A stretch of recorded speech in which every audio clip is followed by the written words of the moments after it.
Polémique sur le contrat des blindés, la Belgique réclame des comptes à la France après l'explosion des coûts et des retombées économiques jugées insuffisantes. Actu Europe.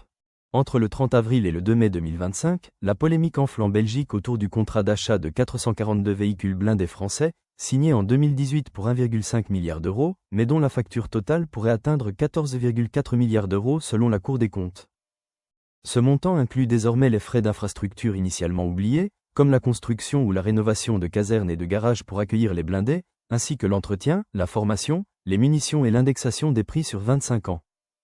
La Belgique reproche à la France de ne pas avoir respecté certains engagements clés, notamment la fourniture de tourelles belges sur les blindés français et l'accès aux moyens de communication sécurisés, alors que seuls 70% des retombées économiques promises avaient été atteints fin 2023. Face à ces révélations, le Premier ministre Bart De Wever a exigé de la France, lors d'une rencontre avec Emmanuel Macron le 29 avril, un rééquilibrage des retours industriels et économiques. En réponse, la France justifie ces surcoûts par le caractère inédit et évolutif des véhicules, expliquant que lors de la commande, les données techniques et les besoins logistiques n'étaient pas encore connus avec précision. Selon Paris, le prix d'achat initial n'a pas augmenté, mais ce sont les frais annexes, dont les infrastructures, qui font grimper la facture, une situation comparable à d'autres grands programmes d'armement.